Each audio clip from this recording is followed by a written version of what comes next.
Salut les amis, on se retrouve aujourd'hui pour une nouvelle vidéo. On va être sur de l'unboxing et de l'analyse de la nouvelle boîte Curse City, les guerres nocturnes. On est parti, let's go!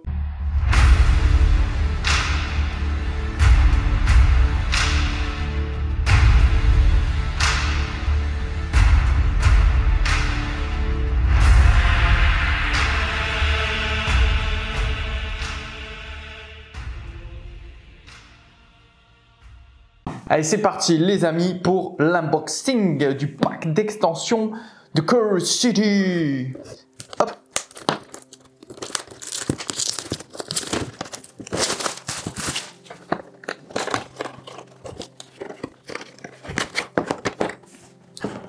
Nous y voilà, nous y voilà.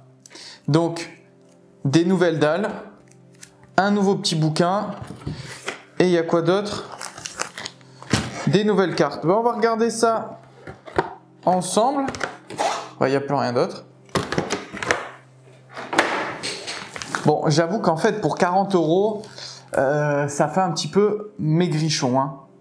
Maintenant que je l'ai ouvert, 40 €, ça pique quand même. Hein.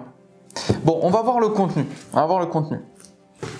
Alors, les amis, on va commencer avec les nouveaux tokens. Bon, je ne sais pas en quoi ça correspond, mais on peut constater qu'il y a des nouvelles dalles. Les nouveaux personnages, donc des vampires. Donc ça doit être Kritza, Lady Annika, je crois. Annika, ouais, je crois que c'est comme ça qu'elle s'appelle. Et lui, c'est le vampire Lord classique. Ils lui ont donné un nom, mais je me souviens plus. Ça, je sais pas en quoi ça consiste, mais on va le voir après. Oups. Et on a les dalles qui sont réversibles du coup avec des tokens différents de l'autre côté. Donc je remets ça tranquillement et on va voir le livre de suite les amis. Alors petite introduction, le soleil ne se lève plus sur Ulfenkard, ces quartiers brumeux ont été conquis par de nouveaux chefs qui se battent tels des rats pour un bout de viande avariée. On dirait qu'un sort sinistre attend les survivants du règne de Radukar. Bon, je vais pas tout lire. On va un petit peu observer tout ça ensemble. Donc, les nouvelles filles qui pourront être jouées lors de cette extension. Radukar the Beast. Voilà, c'est bien ça. Dame Annika, Kritza, les chauves-souris géantes et Carmilla du sang. Le nouveau vampire, du coup, des Soulblight. Ensuite, l'héritage du loup, bah ça je suis curieux de lire tout ça. Je ferai peut-être une vidéo sur la suite de l'histoire de Ulfenkard. Si vous n'êtes pas au courant, j'avais fait 2 vidéos fluff sur Curse City. Donc n'hésitez pas à les checker, c'est dans les... vous remontez un petit peu, ça date d'1 an à peu près. Donc l'histoire de Carmilla du sang, de Kritza le prince des rats, la cité à l'agonie. Donc en gros, de ce que j'ai compris, c'est qu'ils vont se partager maintenant le royaume d'Ulfenkard. Vous avez les différents blasons ici. Donc c'est ces 3 vampires qui sont en train de se partager, je pense, le royaume. La bataille d'Ulfenkard. Les guerres nocturnes. Alors, donc, commencez la quête.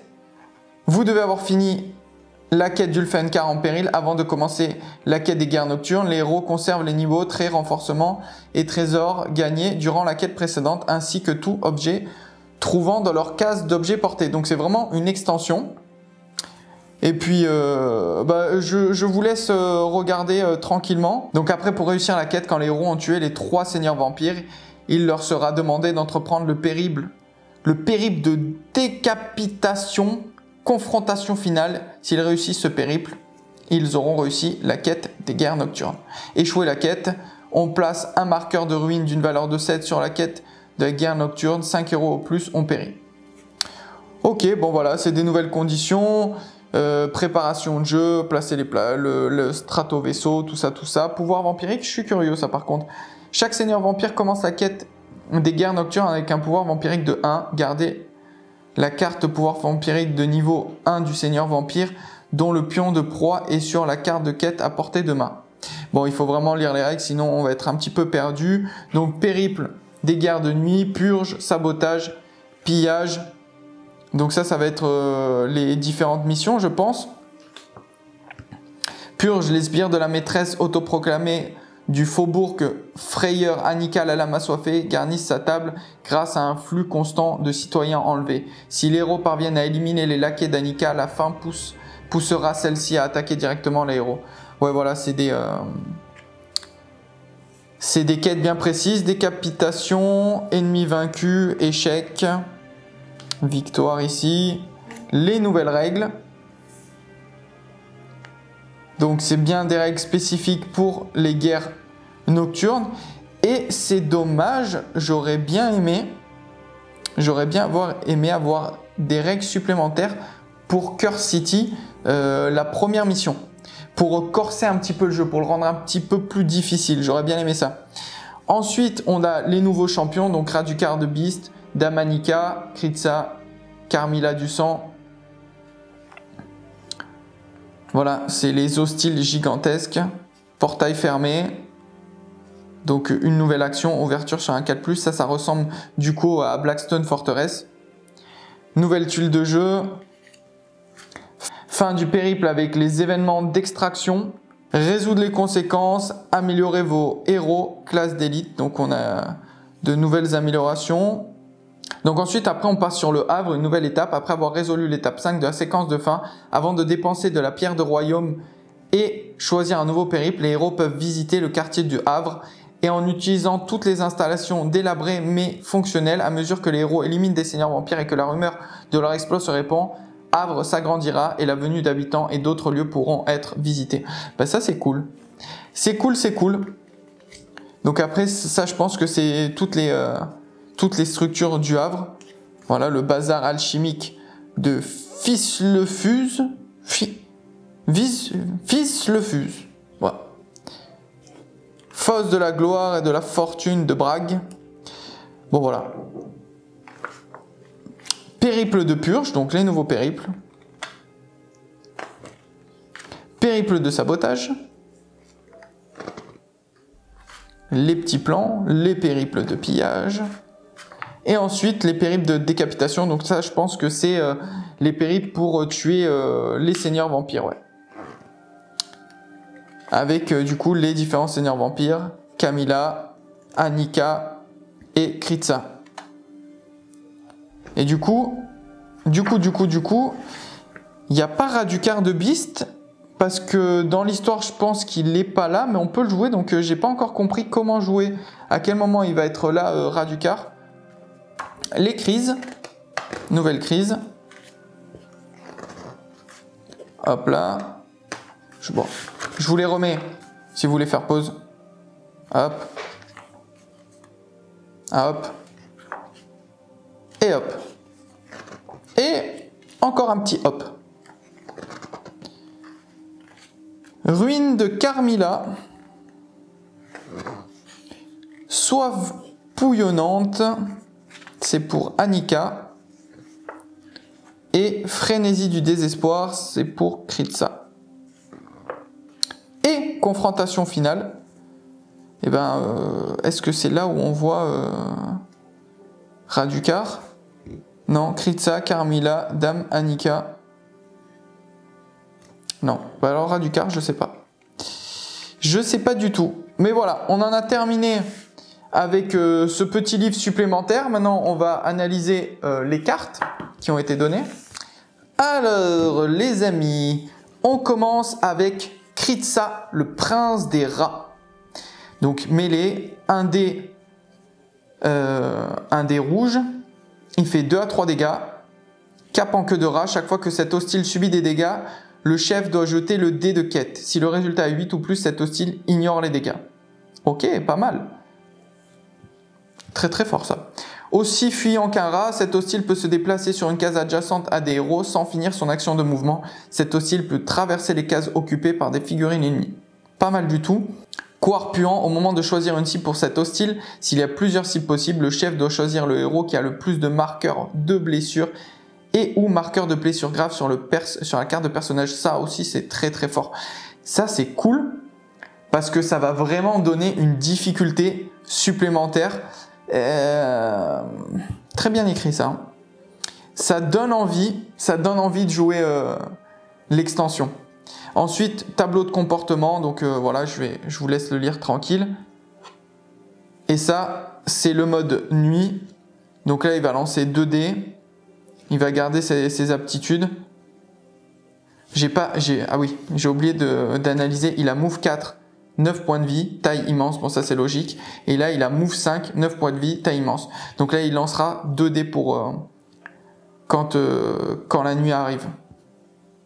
Voilà, on fait une analyse vraiment grossière, hein, les amis. Hein. Surtout que ça fait des mois que j'ai pas joué à Curse City, donc je me suis pas remis encore le jeu bien en tête. Je vais le reprendre là dans pas longtemps. Je vais vous faire, je pense, quelques petites vidéos. Je vais voir comment organiser tout ça, mais c'est prévu. Donc Dame Annika, la lame assoiffée, 5 et il y a un petit 2 à côté. On va voir ce que c'est. 9 points de vie aussi.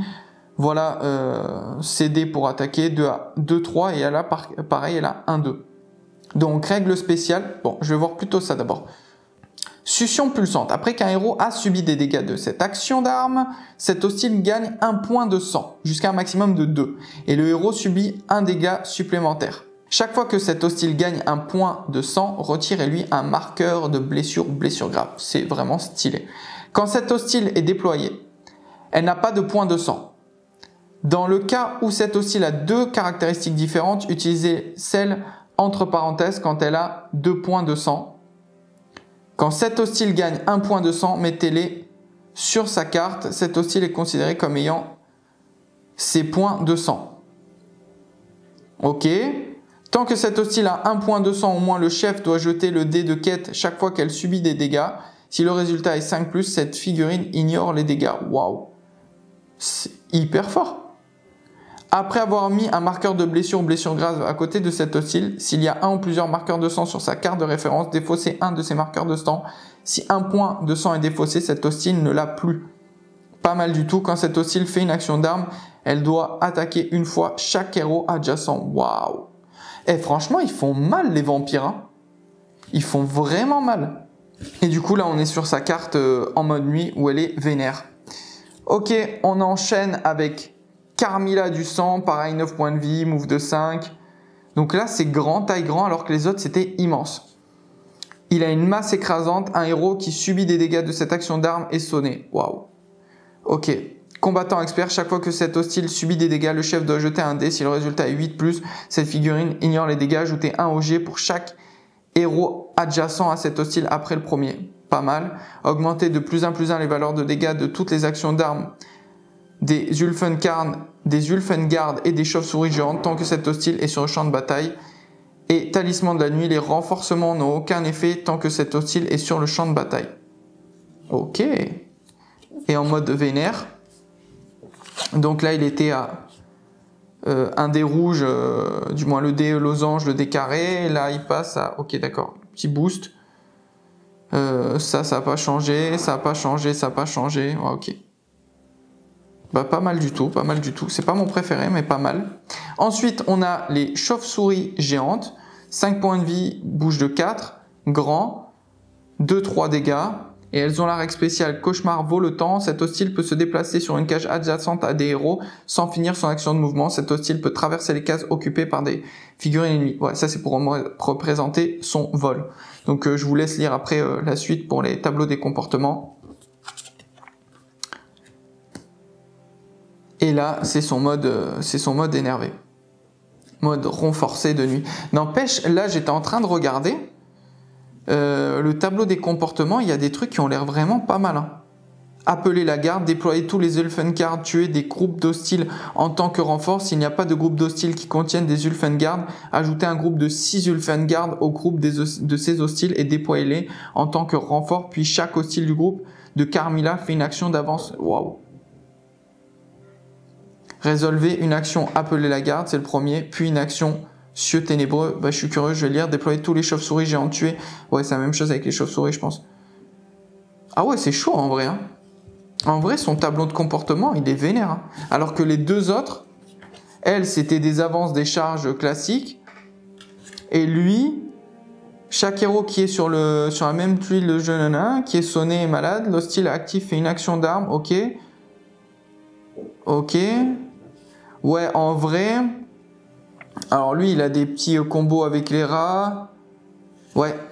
En fait, eux, c'est plus de persos qui vont taper, alors que lui, du moins elle, Carmilla, parce que Carmilla, j'ai l'impression que c'est un nom de nana, hein, peut-être que je me trompe, mais lui, c'est plus un genre de buffer. Ok, les chauves-souris, c'est fait. Maintenant, on passe à Raducar de Beast. C'est quoi ça d'abord?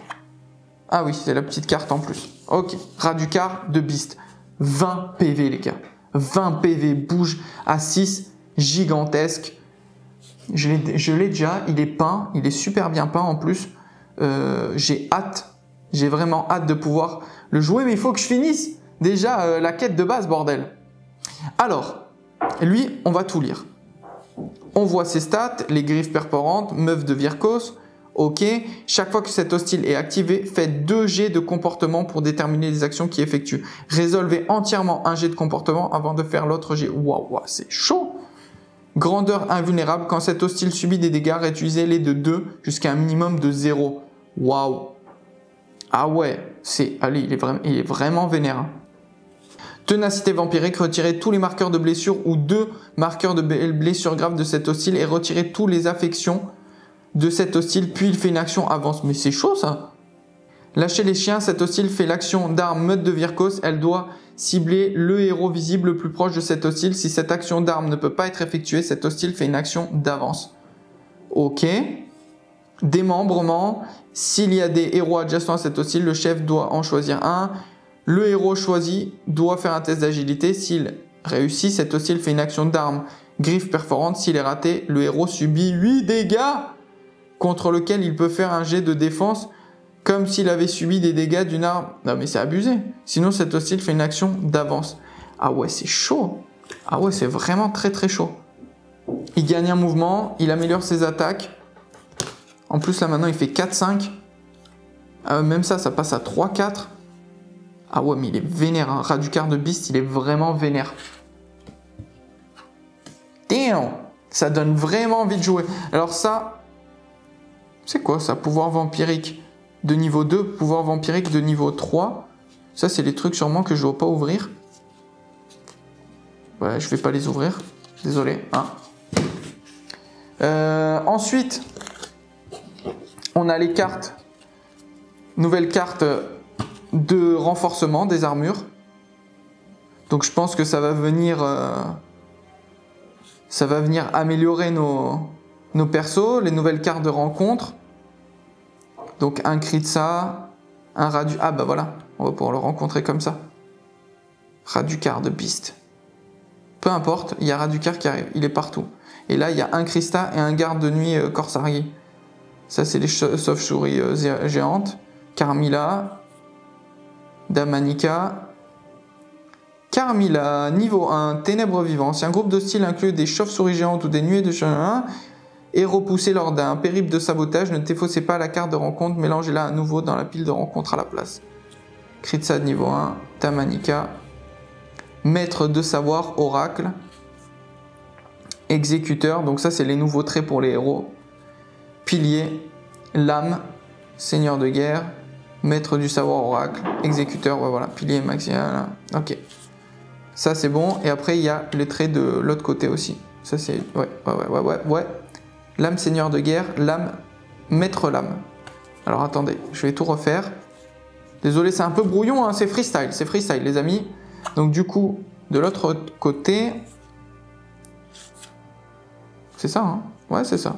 Parce que c'est pas la même chose. Là, on a faucheur, et là, on a rôdeur de l'ombre. Ok. Ouais. Alright. Ensuite, qu'est-ce qu'on a d'autre? Les découvertes. Emblème de Sigmar. Ce héros est exalté, puis défaussé cette carte. Ok. Les renforcements. Les trésors. Donc voilà, nouvelle carte de trésor. Les pièges. Et les découvertes de crise. Et puis bien sûr les pierres de royaume. qu'on vient rajouter. Voilà les amis pour ce petit unboxing et cette petite analyse rapidos de cette extension. Alors je reste sur mon premier propos de début de vidéo, mine de rien 40 €, c'est cher pour ce qui est proposé. C'est vraiment cher parce qu'au final, il n'y a que des cartes, un livre, voilà, avec les petits tokens en plus. Je trouve ça un peu cher. Ils auraient pu le faire au moins à 30 €, je pense. Même en vrai, à 20 €, ça aurait été très bien. Maintenant, moi, ça me donne vraiment envie d'y jouer. Et j'ai envie de reprendre les quêtes et vraiment de tout refaire. À ce niveau-là, je trouve que ça a été bien écrit. Maintenant, j'ai pas encore tout lu en détail, mais ça donne, comme j'ai dit, ça donne vraiment envie. Je vais lire tout ça. Peut-être que je referai des vidéos sur mon avis réel sur les guerres nocturnes. Voilà les amis, s'il y en a d'entre vous qui l'ont pris et qui ont déjà pu tester parce qu'ils avaient déjà fini la première quête, je suis curieux d'entendre votre avis sur cette extension. Voilà, sinon, comme d'habitude, le petit pouce, le petit commentaire, on s'abonne. Si vous avez des questions, n'hésitez pas. Comme je vous ai dit, normalement, une vidéo Curse City qui devrait arriver ce mois-ci. Peut-être même plusieurs, je pense, pour Halloween, peut-être faire un live Curse City. On va voir comment ça se goupille les amis. Et merci aussi infiniment à toutes les personnes qui soutiennent leur chaîne via Tipeee ou via mon partenaire. Donc je rappelle, petit lien Tipeee en description. Donc si vous voulez soutenir, n'hésitez pas. Et le partenaire, c'est rebelforge.fr. À chaque fois que vous commandez là-bas, moi je récupère un petit quelque chose. Vous avez moins 15% sur toute la gamme de games, plus moins 5% avec le code WithGameTV. Voilà les amis, je pense que j'ai tout dit. Merci encore et je vous dis à plus. Ciao, ciao!